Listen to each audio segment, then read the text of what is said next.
If you have watched this channel for any amount of time, I'm sure you have heard me rant and rave about the masks we wear. And the masks we wear are lies because we are not able to be our true selves all the time. Today, I want to give a little homage and gratitude for the masks we wear and the roles we play.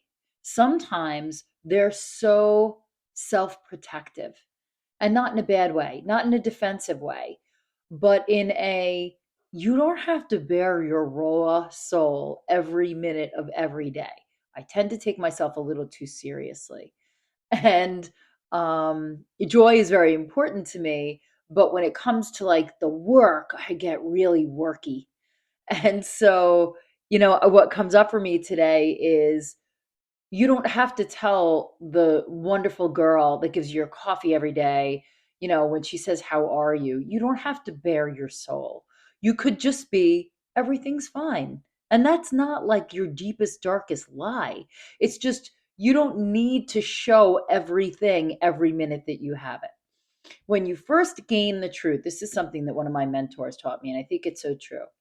When you first get a glimmer of truth about who you are, you're so excited to share it that you start using it as a hammer.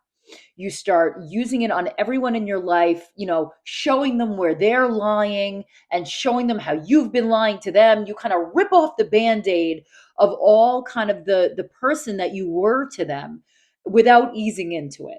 Now, some people might be okay with that and be like, wow, that's where you are now. But they're not on the journey with you necessarily.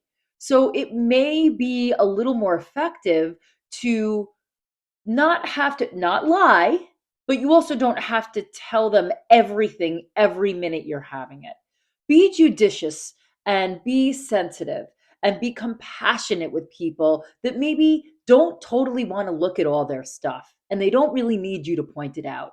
If they ask for feedback, you can be honest. And then I even say, do you really want me to be honest? Because not everybody really wants that. Some people just want a cheerleader, and that's okay too.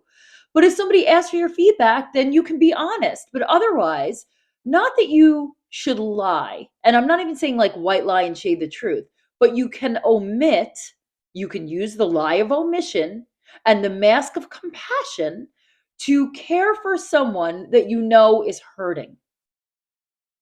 Now, if someone does something that's really up against your morals, with compassion, I tell them, listen, I feel for you. I can see you're hurting.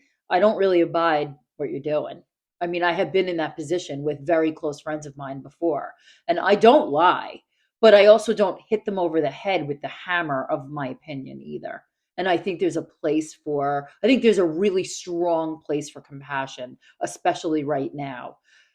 What people are going through at this time on this planet is very intense.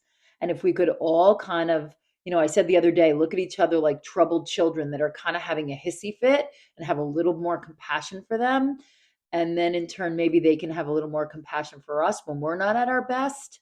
I think we'd all be kind of giving each other like an attaboy and an attagirl. We're doing the best we can.